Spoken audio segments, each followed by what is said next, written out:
नमस्कार दोस्तों, स्वागत है आप सभी का मेरे YouTube चैनल पर। मैं हूं आपका दोस्त राजेंद्र सनोडिया। देखिए दोस्तों, आज मैं जनरल साइंस सामान्य विज्ञान की चौथी क्लास लेकर आया हूं दोस्तों आपके सामने। और आज का टॉपिक है घर्षण। क्या है? घर्षण, जिसे अंग्रेजी में कहते हैं दोस्तों फ्रिक्शन। देखिए दोस्तों, जो जनरल साइंस की क्लास लेकर आ रहा हूं मैं आपके लिए, ये MP फॉरेस्ट गार्ड के साथ साथ MP पटवारी के लिए भी बहुत यूजफुल होने वाली है।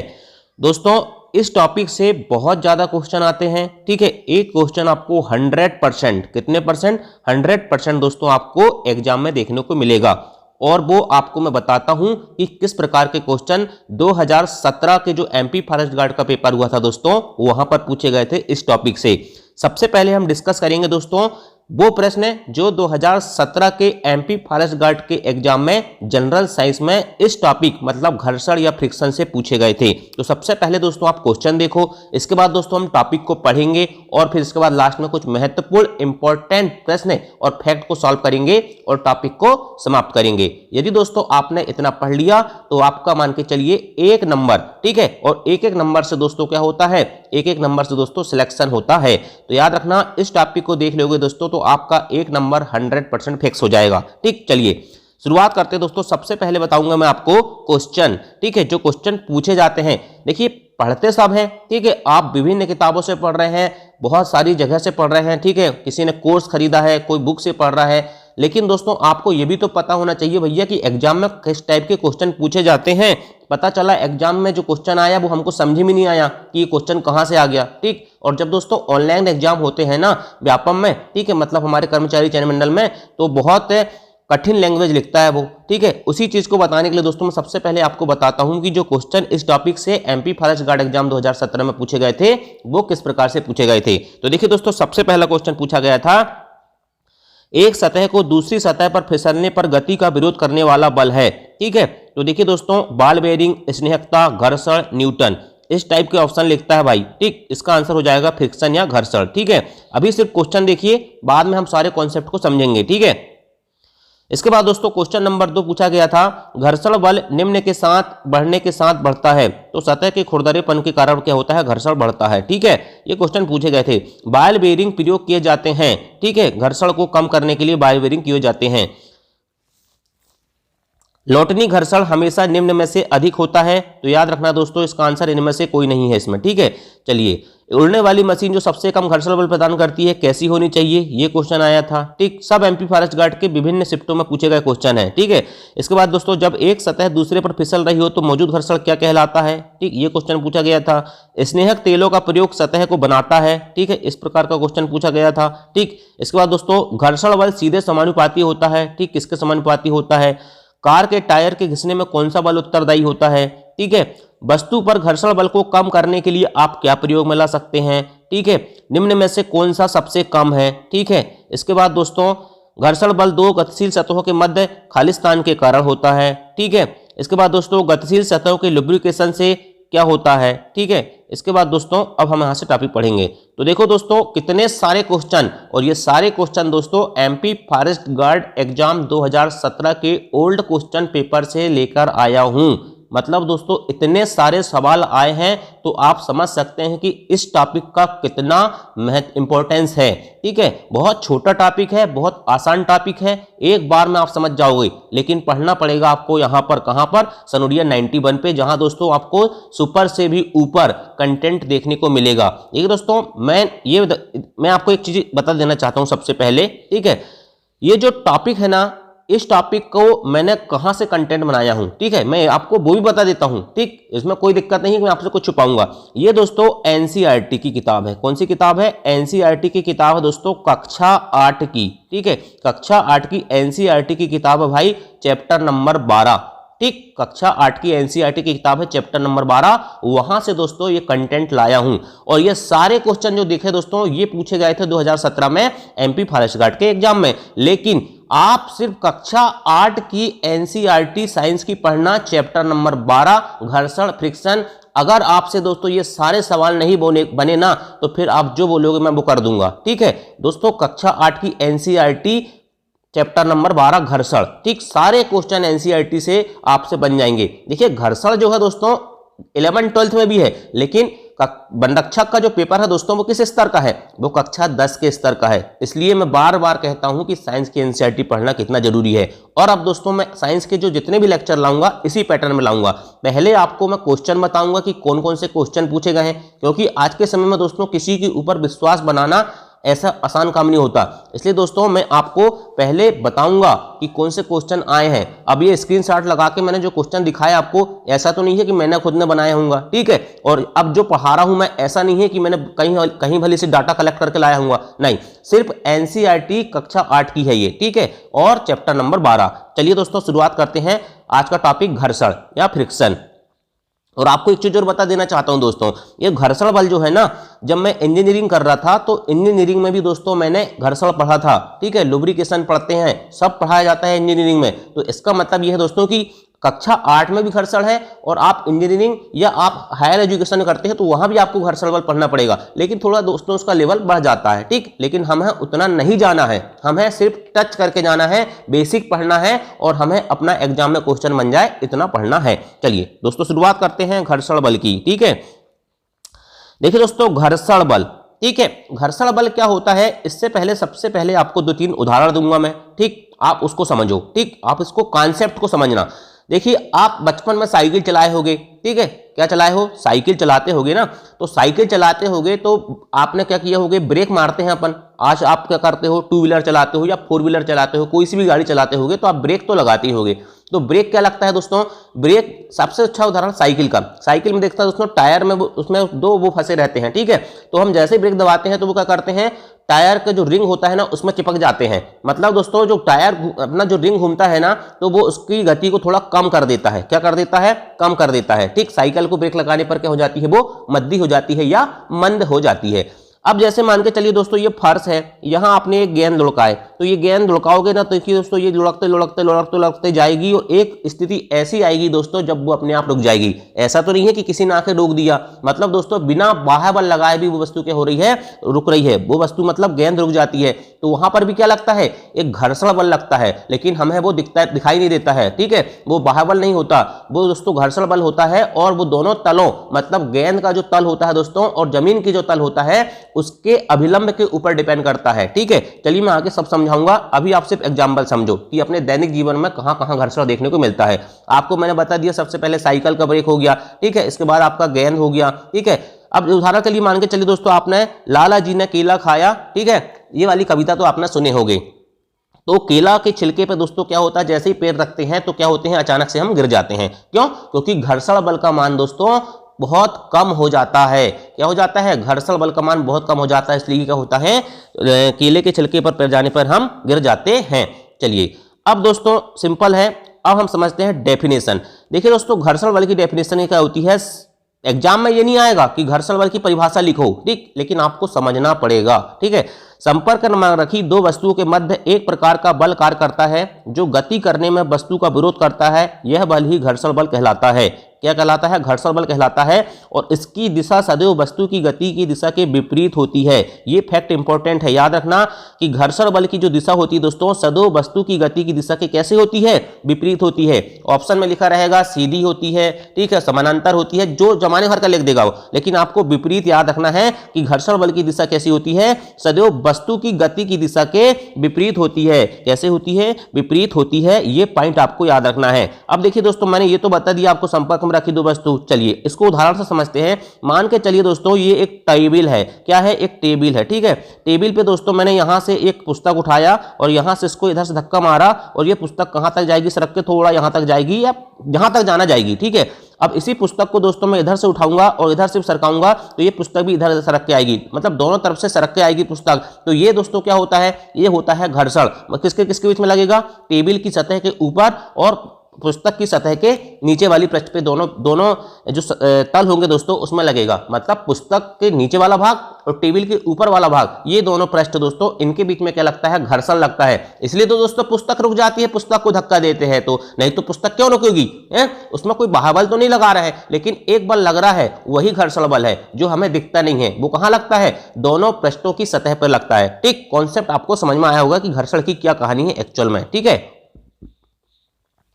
अब देखिए घर्षण बल के प्रकार, बहुत ही जबरदस्त कॉन्सेप्ट है ये, यहां से क्वेश्चन की भरमार आपको देखने को मिलेगी।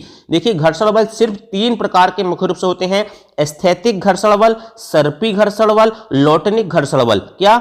स्थैतिक घर्षण बल, सर्पी घर्षण बल और लौटनिक घर्षण बल, ये 3 बल है दोस्तों, इनको आप दिमाग में याद रखना, ठीक है। अब याद रखना स्थैतिक घर्षण का मान सबसे ज्यादा होता है, उसके बाद दोस्तों सर्पी घर्षण का, और सबसे कम किसका होता है? लौटनिक घर्षण का। किसका सबसे ज्यादा घर्षण होता है? स्थैतिक घर्षण में, उसके बाद थोड़ा इस पर सर्पी घर्षण में, और इसके बाद तीसरा लौटनिक घर्षण। अब सोचोगे आप दोस्तों कि ये स्थैतिक क्या होता है, सर्पी क्या होता है, लौटनिक क्या होता है।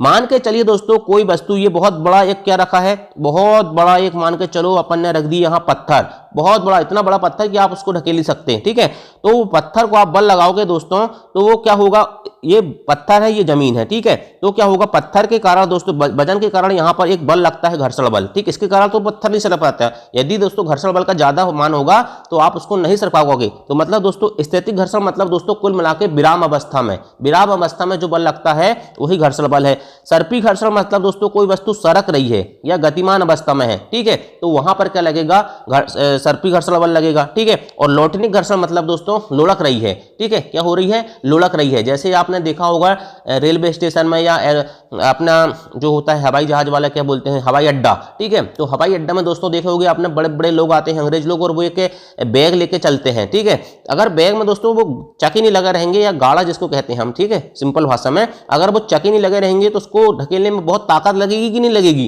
तो उसको यदि बिना चक्का के घसीटेंगे तो वो सर्पी घर्षण हो जाएगा। लेकिन दोस्तों उसमें क्या लगा रहता है, चक्के लगे रहते हैं, तो वो धीरे, बहुत आसानी से, अंग्रेज लोग देखे होंगे आपने, बड़े आसानी से एक हाथ से पकड़ लेते हैं और चले जाते हैं, ठीक है, चाहे उसमें कितने वजन रहे। तो वो जो होता है दोस्तों लौटनिक घर्षण होता है, मतलब लुढ़कने वाला। क्या होता है, लुढ़कने वाला। बॉल बेयरिंग का उपयोग किया जाता है लौटनिक घर्षण में, आगे मैं सब बताऊंगा, आप बस अंडरस्टैंडिंग को समझिए। आखिर में देखना दोस्तों, आपसे ये टॉपिक के सारे क्वेश्चन बन जाएंगे, ठीक है।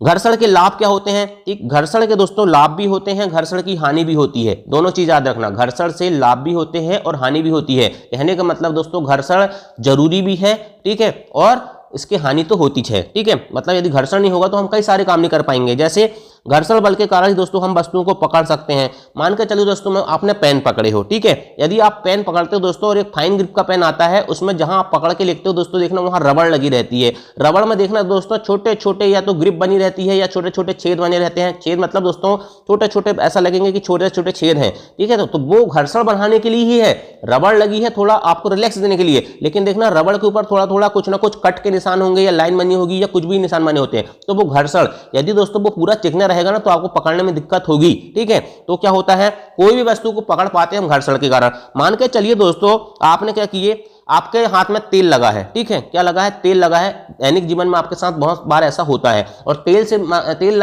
हाथ लगा है, कोई भी वस्तु पकड़ते हो तो रिसटती है, मतलब क्या होती है, सरकती है हाथ से। तो क्या होता है, घर्षण वहां कम हो जाता है, मतलब चिकनाई, कोई भी तेली चीज हो गई या कोई लुब्रिकेंट आ गया तो घर्षण कम हो जाता है। इसलिए तो दोस्तों आपके हाथ में तेल लगा है ना, तो वो वस्तु क्या होगी, फिसल जाती है। इसलिए तेल वाले हाथ से कोई भी चीज हम आसानी से नहीं पकड़ पाते। लेकिन खरबसे हाथ, ठीक है, खरबसे मतलब खुरदरा, ठीक है, खरबसे हाथ से क्या होता है दोस्तों, हम किसी भी चीज को बहुत अच्छे से पकड़ते हैं, ठीक है। ये कॉन्सेप्ट आपको समझ में आ गया होगा, मैं ऐसा समझता हूं।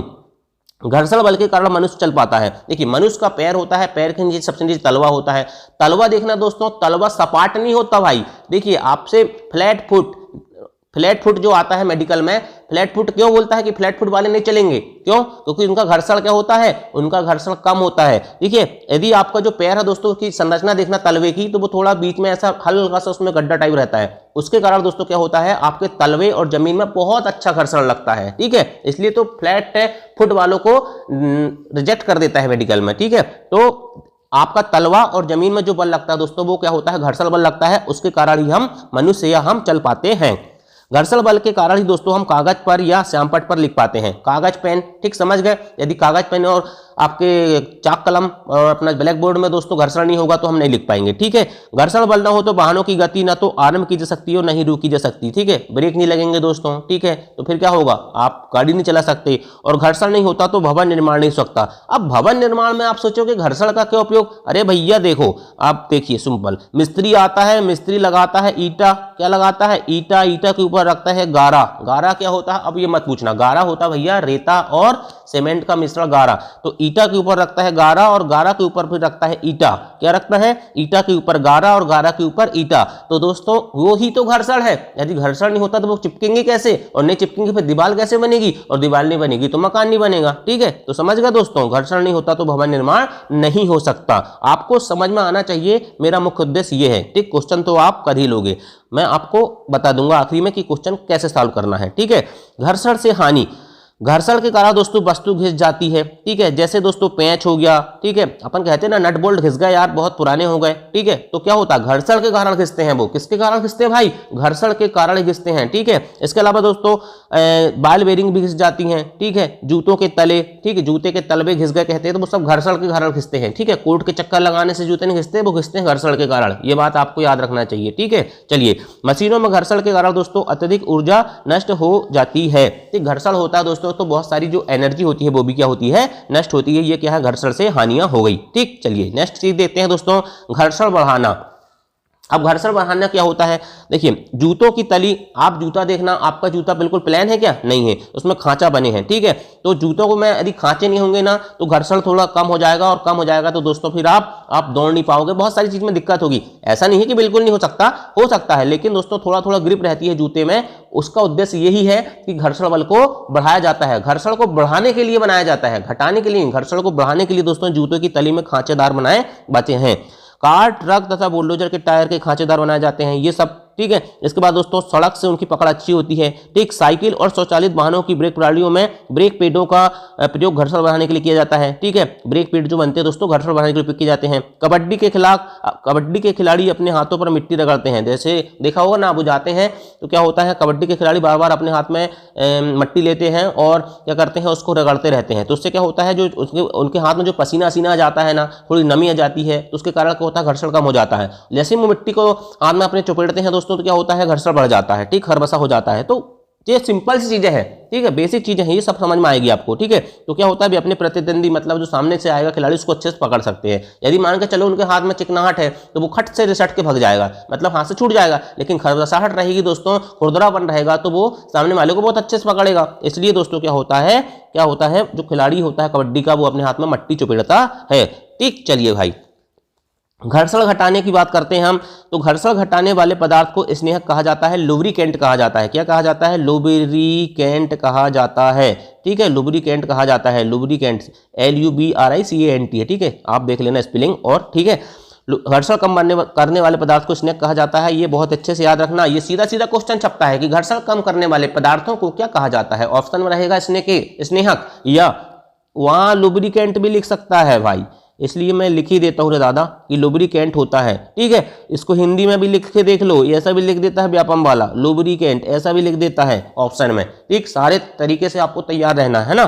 चलिए, लुब्रिकेंट होता है दोस्तों, स्नेहक होता है। ठीक है, अब क्या होता है, जब किसी मशीन के गतिशील पुर्जे भाग के बीच स्नेहक मतलब तेल, ठीक, तेल वाली चीज समझ लो, स्नेहक मतलब तेल वाली चीज, जिसमें ग्रीस हो गया। ठीक है, कोई भी चीज ऐसी होगी जो आपका क्या होता है, थोड़ा सा आपका चिकनाहट लाता है, वो स्नेहक है। ठीक है, तो अब कल पुर्जे मशीन, इसमें दोस्तों स्नेहक बताने की जरूरत नहीं है, ऑयल डालते हो गाड़ी में। ठीक, ये सब चीजें क्या है, स्नेहक है। ठीक है, और देखिए दोस्तों क्या होता है, इंपॉर्टेंट पॉइंट याद रखना।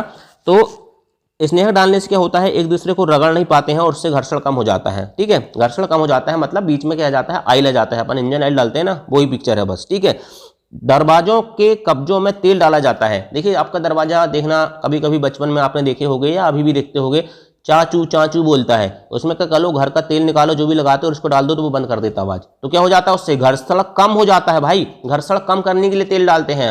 ये फैक्ट क्या इंपॉर्टेंट है कि दरवाजे के कब्जों में तेल डालने से क्या होता है। ठीक है, तो घर्षण कम होता है, घर्षण ज्यादा होता है, इस प्रकार से क्वेश्चन बनते हैं यहाँ से। तो याद रखना, घर्षण कम होता है। ठीक, तेल डालने से घर्षण कम होता है। चूचू की आवाज बंद होती है, ये क्वेश्चन नहीं आएगा, लेकिन घर्षण कम होता है कि ज्यादा होता है, ये क्वेश्चन आएगा। ठीक है, साइकिल तथा मोटर के मैकेनिक मशीनों के गतिशील भागों में ग्रीस लगाते हैं, इससे भी क्या होता है, घर्षण कम होता है। और कैरम बोर्ड पर महीन पाउडर छिड़का जाता है। कैरम बोर्ड आपने देखे होंगे, उसमें कैरम बोर्ड वैसे तो बहुत चिकना होता है दोस्तों, लेकिन फिर भी क्या करते हैं, वो बार बार पाउडर डालते हैं। उससे क्या होता है दोस्तों, यदि उन्होंने यहाँ से एक गोट मारे तो वो यहाँ भी आएगी, यहाँ भी आएगी, ऐसे आएगी, तो ज्यादा सरकती है। ठीक है, आसानी से सरकती है, इसलिए दोस्तों क्या होती है, गोटी आसानी से सरकती है, इसलिए क्या करते हैं, कैरम बोर्ड में वो खिलाड़ी बार बार पाउडर डालते हैं। ठीक है, इसी प्रकार से दोस्तों आपने देखा होगा तबला, तबला में भी वो क्या करते हैं, अपना पाउडर लगाते हैं तबला ढोलक में, ठीक है। चलिए लोटनिक घर्षण की बात कर लेते हैं दोस्तों, इंपॉर्टेंट है, रोलिंग फ्रिक्शन इसको कहते हैं इंग्लिश में, रोलिंग। देखिए दोस्तों हिंदी इंग्लिश भी नाम थोड़ा थोड़ा आप, अब मैं हर चीज को लिख नहीं सकता भाई, ठीक, अकेला आदमी हूं, तो लोटनिक को रोलिंग घर्षण कहते हैं, रोलिंग फ्रिक्शन कहते हैं, ठीक है। जब एक वस्तु किसी दूसरी वस्तु के ऊपर पर लुढ़कती है तो उसकी गति के प्रतिरोध को लोटनिक घर्षण कहते हैं। देखिए दोस्तों लुढ़कने वाली चीज को लोटनिक घर्षण कहते हैं, लेकिन क्या होता है कभी कभी व्यापम वाले क्या होते हैं, बड़े होशियार होते हैं, वो क्या करते हैं लोटनिक घर्षण नाम आपको पता है, आपने लोटनिक पढ़ लिए, आपने रोलिंग पढ़ लिए, वो क्या कर देता है लुढ़कन फ्रिक्शन लिख देगा, लुढ़कन घर्षण भी लिख देगा, इस टाइप का भी होता है। एक तो इन चीजों को आपको क्या करना है, थोड़ा थोड़ा दिमाग में लेके चलना है भाई, है ना, कि आपको उनको लोटनिक घर्षण को क्या कहते हैं। देखिए जैसे सर्पी घर्षण हो गया ना, तो उसको सर्पी घर्षण भी बोल देता है, रोलिंग फ्रिक्शन, इसको स्लाइडिंग फ्रिक्शन कहते हैं, ठीक है। और दोस्तों जो रोलिंग फ्रिक्शन होता है ना, इसको लुंठन भी बोलता है, वो क्या बोलता है, लोटनिक को लुंठन भी बोल देता है, लुढ़कने वाली को, ठीक है। तो ये सब चीजें आप थोड़ा थोड़ा याद रखना, व्यापम में पूछता है इस टाइप के क्वेश्चन, ठीक है। चलिए इसके बाद दोस्तों किसी वस्तु को दूसरी सतह पर सरकने की तुलना में लोटन करना आसान होता है। सिंपल सी बात है दोस्तों, आप यदि बैग लोगे, वो अंग्रेज की बात करते हैं हवाई अड्डा में, अंग्रेज लोग क्या करेंगे, वो बैग को यदि उसमें गाढ़ा चक्का ना लगे हो दोस्तों, और उसको वैसे सरकेंगे, थोड़ा मेहनत लगेगी, ताकत लगेगी, लेकिन चक्का लगा रहता है तो क्या होता है, आसानी से सरकता है। तो सिंपल बात दोस्तों, एस्थेटिक मतलब सरकाना, ठीक है, मतलब सर्पी मतलब सरकाना, और लोटना मतलब लोटनिक मतलब उसका रोल करना, ठीक है। तो लोटन करना आसान होता है, सरकने से लोटन करना आसान होता है, इसलिए लोलर पहियों लगा सामान खींचना सुविधाजनक होता है, ये सब बता दिया। लोटनिक घर्षण सर्पी घर्षण से कम होता है, ठीक है, याद रखना, लोटनिक घर्षण किससे कम होता है, सर्पी घर्षण से। तो सबसे ज्यादा घर्षण किसमें होता है, एस्थेटिक में, उसके बाद किसमें, सर्पी में, उसके बाद किसमें, लोटनिक में, और आगे एक और आएगा मैं आपको बताऊंगा, ठीक है। इसलिए अधिकांश मशीनों में दोस्तों सर्पण को क्या कहते जाता है, बॉल बेयरिंग के उपयोग द्वारा लोटन में प्रतिस्थापित किया जाता है। बॉल बेयरिंग के द्वारा किसके द्वारा, सर्पण को किसमें कन्वर्ट किया जाता है, आपके रोलिंग में, ठीक है, मतलब दोस्तों लोटनिक घर्षण में कन्वर्ट कर दिया जाता है। चलिए तरल घर्षण क्या होता है, इस पॉइंट को भी समझ लीजिए। तरल घर्षण क्या होता है, देखिए तरल मतलब द्रव लिखा है यहाँ, लेकिन तरल का मतलब सिर्फ द्रव नहीं होता भाई, तरल मतलब द्रव भी होता है और गैस भी होता है, ठीक है, ये दोनों चीज आपको याद रखना है। तरल मतलब सिर्फ द्रव नहीं होता, तरल मतलब द्रव और गैस दोनों होता है, ठीक है, इसलिए तो नाम तरल लिखा है, नहीं तो क्या जरूरत थी तरल लिखने की, ठीक है। तो देखिए तरल मतलब द्रव तथा गैस द्वारा उनमें से गति होकर करने वाली वस्तुओं पर लगाया गया बल घर्षण बल कहलाता है। देखिए अभी तक हम दो सतह की बात कर रहे थे, मतलब ठोस ही ठोस की बात कर रहे थे। अब दोस्तों पानी, ठीक है, हवा में भी तो घर्षण लगता होगा ना भाई, तो वही को क्या कहते हैं, तरल घर्षण कहते हैं, इस तरल घर्षण कहते हैं, और तरल घर्षण को कर्षण कहते हैं, ठीक है। यदि पानी हवा मतलब तरल में घर्षण लगता है तो उसको क्या कहते हैं, कर्षण भी कहते हैं। किसी वस्तु पर लगने वाला घर्षण बल उसकी तरल सापेक्ष गति पर निर्भर करता है, ये बड़ा इंपॉर्टेंट फैक्ट है। किसी वस्तु पर लगने वाला घर्षण बल उसकी तरल सापेक्ष गति पर निर्भर करता है, गति पर निर्भर करता है घर्षण बल, ठीक है। घर्षण बल वस्तु की आकृति तथा तरल की प्रकृति पर भी निर्भर करता है, ये सारे फैक्ट इंपॉर्टेंट है। क्वेश्चन आता है कि घर्षण बल किस पर निर्भर नहीं करता, आकृति पर, पदार्थ की प्रकृति पर, ठीक, पृष्ठों पर, बहुत सारी चीजें, द्रव्यमान पर, भार पर, तो आपको कॉन्सेप्ट समझ में आना चाहिए भाई, ठीक है। चलिए घर्षण कम करने के लिए वस्तुओं को विशिष्ट आकृति दी जाती है, जैसे वायुयान की आकृति देखा होगा दोस्तों आपने, ठीक है। वायुयान की आकृति कैसी होती है, एक नौकाकार होती है, ठीक है। पक्षियों की आकृति भी देखो, पंखा लगे रहते हैं दोनों साइड, तो पक्षी और वायुयान दोनों एक जैसे दिखते हैं, उससे क्या होता है, घर्षण कम होता है, ठीक है। चलिए मछलियों की आकृति देखे होंगे आपने, और वाहनों की डिजाइन, ये सब जो डिजाइन किए जाते हैं ना दोस्तों, ये सब इंजीनियरिंग तरीके से की जाती है, और ज्यादातर दोस्तों नौकाकार डिजाइन में किए जाते हैं। कौन सी कार, नौकाकार मतलब नाव के आकार, ठीक। चलिए घर्षण को प्रभावित करने वाले कारक कौन कौन से हैं, तो देखिए घर्षण सतह के खुरदरेपन पर निर्भर करता है, ठीक है। घर्षण बल का मान संपर्क की वस्तुओं के पदार्थों पर निर्भर करता है। घर्षण बल का मान पृष्ठों की प्रकृति पर निर्भर करता है। घर्षण बल का मान एक दूसरे से रहने की प्रबलता पर निर्भर करता है। देखिए दोस्तों मैंने उसको बहुत आसानी से पढ़ दिया और आपने आसानी से सुन लिए, लेकिन मैं आपको एक चीज बताना चाहता हूं कि ये इस प्रकार के जो पॉइंट होते हैं इनसे बड़े जबरदस्त क्वेश्चन बनते हैं। सीधा सीधा लिखता रहता है, क्वेश्चन आता है कि घर्षण को प्रभावित करने वाला कारक नहीं है या घर्षण को प्रभावित करने वाला कारक है, तो याद रखना खुरदरेपन दे देगा, ठीक है। आपका घर्षण बल का मान संपर्क की वस्तु दे देगा, ठीक, पृष्ठों की प्रकृति दे देगा, ठीक है, और प्रबलता दे देगा, फिर आप वहां पर दिक्कत हो जाओगे। इसलिए इस टाइप के फैक्ट को बहुत अच्छे से पढ़ना भाई। अब मैं आप इनको समझा देता हूं एक बार। घर्षण बल का मान देखिए सतह की खुरदरेपन पर निर्भर करता है। खुरदरेपन पर निर्भर करता है मतलब क्या, सिंपल सी बात दोस्तों, क्या करो आप एक ईटा लो, ठीक है, ईटा ले लिया आपने, ये ईटा ले लिए, इसमें एक रस्सी बांधना और इसको खींचना,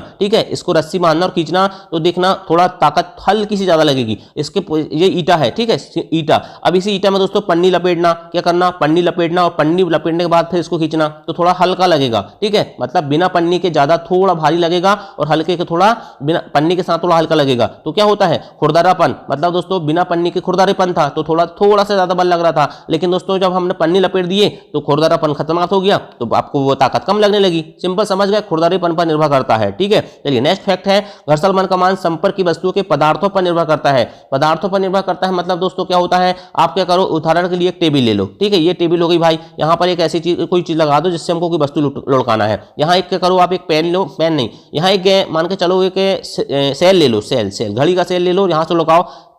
ठीक है, और टेबल के ऊपर क्या करो, टेबल को पहले खाली रहने दो। ठीक है, यहाँ से लुकाओगे, देखना यहाँ से आगे आगे यहाँ तक चल जाएगी। ठीक है, ऐसा ना हो कि नीचे गिर जाए। लेकिन यहीं पर दोस्तों क्या करो, टेबल के ऊपर आप कुछ भी बिछा दो, कपड़ा बिछा दो, रेता बिछा दो, कुछ भी जो जमाने की चीज आपको बिछाना है बिछा दो। ठीक है, टाबिल बिछा दो और फिर उसके बाद लुढ़काओ यहाँ से। तो देखना दोस्तों, बिना टाबिल के ज्यादा लुढ़का था और टाबिल आबिल कुछ कपड़ा लगाओगे तो उसके साथ दोस्तों वो कम लुढ़केगा। समझ गया कहानी, यही कहानी है कि घर्षण बल का ज्ञान क्या होता है, संपर्क की वस्तुओं के पदार्थों पर निर्भर करता है। संपर्क मतलब क्या, जब बिना टाबिल के था तो ज्यादा लुढ़क रही थी वस्तु, और जब हमने कोई कपड़ा लगा दिया, रेता लगा दी, जमाने की कोई भी चीज लगा दिए, ठीक है, तो क्या होगा, वो थोड़ा कम सरकेगा। ठीक है, घर्षण बल का मान प्रश्नों की प्रकृति पर निर्भर करता है। प्रश्नों की प्रकृति पर निर्भर करता है मतलब दोस्तों क्या हो गया, देखिए पृष्ठ चिकना है तो घर्षण बल का मान क्या होगा, कम होगा, और पृष्ठ ज्यादा खुरदरा है तो घर्षण बल का मान ज्यादा होगा। ठीक है, चलिए खुरदरा है तो ज्यादा और चिकना है तो कम। ठीक, चलिए नेक्स्ट क्वेश्चन है, नेक्स्ट पॉइंट है दोस्तों, घर्षण बल का मान एक दूसरे से जुड़े रहने की प्रबलता पर निर्भर करता है। एक दूसरे से जुड़े रहने की प्रबलता पर निर्भर करता है, इसको समझ लाओ। अब दोस्तों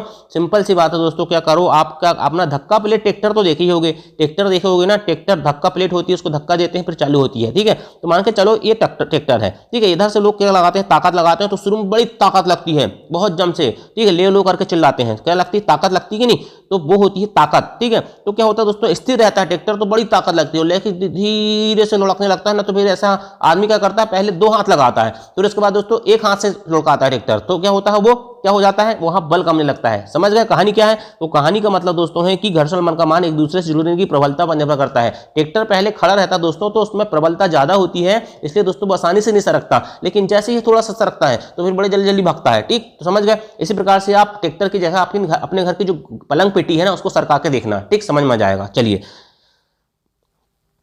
अति महत्वपूर्ण तथ्य, यहां से 100% क्वेश्चन आएंगे। ठीक, 100%, 110% आप लिख लो। ठीक है, यदि इस टॉपिक से क्वेश्चन आएंगे तो यहीं से क्वेश्चन आएंगे। ठीक, चलिए अब देखिए दोस्तों, मैं आपको फैक्ट के रूप में लिखा हूं। ठीक, मैंने क्वेश्चन नहीं बनाया हूं। ठीक, ABCD वाला फॉर्मेट इसलिए नहीं बनाया दोस्तों क्योंकि बहुत ज्यादा समय लगता है उसको। ठीक है, लेकिन 100% मैं आपको बताऊंगा कि किस प्रकार के क्वेश्चन यहां से आते हैं। फैक्ट पढ़ेंगे, समझेंगे और क्वेश्चन बताऊंगा। ढलान वाली सतह पर घर्षण बल का मान कम हो जाता है। सीधा सीधा क्वेश्चन लिख के आता है कि ढलान वाली सतह पर घर्षण बल का मान हो जाता है कम, ज्यादा, परिवर्तित, अपरिवर्तित, कुछ भी लिख देगा। तो याद रखना, घर्षण बल का मान ढलान वाली सतह पर कैसा रहता है, कम रहता है। अरे सिंपल यार, ये टेबल अब भी बताया था, इधर से लुढ़काओगे, ठीक है, यहां से कोई चीज लुढ़काओगे तो क्या होगा, आसानी से सरकेगी, और यहां से लुढ़काओगे तो सरकेगी कि नहीं सरकेगी। तो ढलान वाली सतह पर घर्षण बल का मान कम हो जाता है।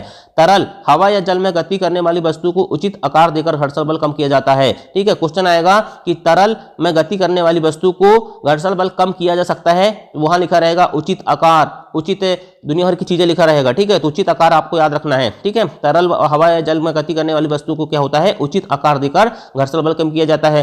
तरल पदार्थों के कारण उत्पन्न घर्षण को तरल घर्षण या कर्षण भी कहा जाता है। ये इंपॉर्टेंट फैक्ट है, तरल घर्षण या कर्षण। ठीक है, तरल घर्षण को कम करने के लिए वस्तुओं को कैसा बनाया जाता है, नौकाकार बनाया जाता है। ठीक है, तेलीय सतह में घर्षण कम हो जाता है। सिंपल सी बात, जहां तेल, हाथ में तेल लगा तो घर्षण कम हो जाएगा। बर्फ पर चलने पर घर्षण कम हो जाता है, इसलिए फिसलने की संभावना रहती है, घर्षण कम है। ये सब फैक्ट है। ठीक है, क्वेश्चन आए हुए हैं।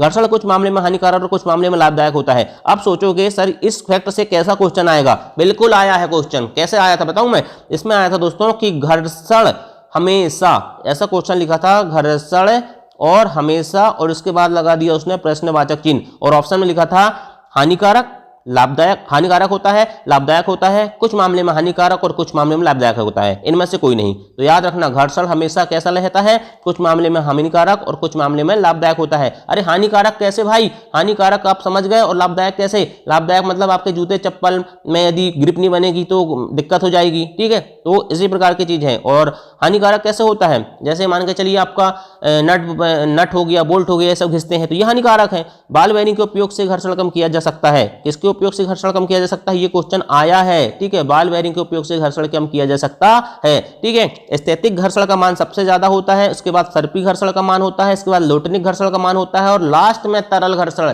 इंपॉर्टेंट फैक्ट, ये क्वेश्चन भी आया था एमपी फॉरेस्ट गार्ड के एग्जाम में, ठीक है। याद रखना, घर्षण को कम करने वाले पदार्थ को स्नेक कहा जाता है, मैंने बता दिया। लुब्रिकेंट कहा जाता है। टायर की तलियों की गोटी घर्षण बढ़ाती है, ये भी बता दिया। साबुन के फर्श पर गति करना कठिन होता है क्योंकि घर्षण कम हो जाता है, इसलिए फिसल जाते हैं। घर्षण एक प्रकार का संपर्क बल है। क्वेश्चन आएगा घर्षण किस प्रकार का बल है? संपर्क बल है। दुनिया भर के बल का नाम लिख देगा, तो याद रखना संपर्क बल है, ठीक है। कैमरम बोर्ड में पाउडर छिड़कने से घर्षण कैसा होता है? कम होता है, ज्यादा होता है, परिवर्तित रहता है, अपरिवर्तित रहता है? तो याद रखना कैरम बोर्ड में पाउडर छिड़कने से घर्षण कम हो जाता है। घर्षण बल गतिशील वस्तु की दिशा के विपरीत दिशा में कार्य करता है, मैंने बताया था स्टार्ट में ही, विपरीत दिशा में काम करता है। यदि घर्षण इधर का वस्तु इधर गति कर रही है तो घर्षण उल्टा दिशा में काम करता है, ठीक है। इसके बाद दोस्तों घर्षण बल पृष्ठ की प्रकृति में वस्तु के भार पर निर्भर करता है, ये बात मैंने आपको बता दिया था कारक में, ठीक है। चलिए नेक्स्ट है दोस्तों, घर्षण बल का मान दोनों तलों के बीच के में अभिलंब बल पर कार्य करता है, ये इंपॉर्टेंट फैक्ट है। एक सीधा सीधा क्वेश्चन आएगा, घर्षण बल का मान दोनों तलों के बीच में कौन से बल पर कार्य करता है? तो अभिलंब बल पर कार्य करता है। और याद रखना दोस्तों, स्थैतिक घर्षण जो होता है दो पिंडों के पृष्ठ की समांतर दिशा में लगता है। कैसी दिशा में लगता है? समांतर दिशा में लगता है स्थैतिक घर्षण। लेकिन दोस्तों गतिज घर्षण जो होता है गति की दिशा पर निर्भर नहीं करता, सीधा सीधा लिखा रहेगा, गतिज घर्षण निर्भर नहीं करता, गतिज घर्षण निर्भर करता है दिशा पर, ये दोनों का। तो उसमें आप रखना गतिज घर्षण जो है दोस्तों दिशा पर निर्भर नहीं करता है, ठीक है। इसके बाद दोस्तों एक छोटा सा फैक्ट है घर्षण गुणांक का, यहां से क्वेश्चन कुछ है, ये अपना आउट ऑफ सिलेबस वाला है, ये आउट ऑफ सिलेबस है, ठीक है। लेकिन मैं दोस्तों कोशिश करता हूं कि आपके लिए इंपॉर्टेंट फैक्ट यदि है कोई दिमाग में, ये सीमांत घर्षण दोस्तों क्या हुआ, एमपी फॉरेस्ट गार्ड के एग्जाम में ऑप्शन में लिखा था। कहां लिखा था? एक क्वेश्चन के ऑप्शन में लिखा था, इसलिए मैंने सोचा भाई ये सीमांत घर्षण में बता ही देता हूं, ठीक है। तो सीमांत घर्षण क्या होता है दोस्तों, याद रखना, सीमांत घर्षण बराबर होता है, सीधा सीधा कुछ नहीं होता, घर्षण बल बटे समान बल, घर्षण बल बटे समान बल को कहते हैं घर्षण गुणांक कहते हैं, ठीक है। और सीमांत घर्षण क्या होता है, ये क्या होता है, दुनिया भर की चीजें, ये आपके आउट ऑफ सिलेबस है, लेकिन यहां से क्वेश्चन नहीं आए थे, ठीक। यहां सिर्फ उसने ऑप्शन में इसको लिखा था घर्षण गुणांक और सीमांत घर्षण को, ठीक। लेकिन क्वेश्चन पूरे आपको एनसीईआरटी क्लास 8 चैप्टर नंबर 12 से मिलेंगे। तो दोस्तों ये था आपका चैप्टर। आशा करता हूं दोस्तों आपको क्लास पसंद आई होगी, ठीक है। और यदि क्लास पसंद आई होगी दोस्तों तो वीडियो को लाइक करना, ठीक है, ईमानदारी से लाइक करना, ठीक है। और नहीं आई होगी तो कमेंट में लिख देना कि सर आपकी क्लास मुझे पसंद नहीं आई, मुझे कोई दिक्कत नहीं है, ठीक है। लेकिन दोस्तों जो स्टूडेंट पढ़ेगा ना, ठीक है, वो एग्जाम में परफॉर्मेंस देगा, ये 100% है। आप लिख के रख लो, क्या लिख के रख लो कि जो बंदा मेरे साइंस की वीडियो देख रहा है वो एग्जाम में परफॉर्मेंस देगा और 15+ नंबर लेके आएगा, और साइंस ही दोस्तों आपको सिलेक्शन दिलाएगी, ये बात भी आप लिख के रख लो। साइंस और अंग्रेजी, ठीक, साइंस और अंग्रेजी, गणित सब पढ़ रहे हैं, ठीक है। जिसकी बेसिक कमजोर है तो उसको मैं पढ़ा रहा हूं, ठीक है। तो याद रखना दोस्तों, मेरे वीडियो, मैंने बोला हूं आपसे कि साइंस के मैं कितने वीडियो लेके आऊंगा, 50। आज चौथा वीडियो है मात्र, ठीक है। कितना वीडियो है? चौथा वीडियो है। आप ओल्ड क्वेश्चन पेपर जाके देखना, मैं सब एनसीईआरटी से पढ़ा रहा हूं। और एनसीईआरटी जब आप ओल्ड क्वेश्चन पेपर देखोगे मेरे वीडियो देखने के बाद ना, तो आपको वहां क्वेश्चन दिखेंगे, 100% दिखेंगे, और सब एनसीईआरटी बेस्ड हैं, ठीक है। तो चलिए दोस्तों, थैंक यू, जय हिंद, जय भारत।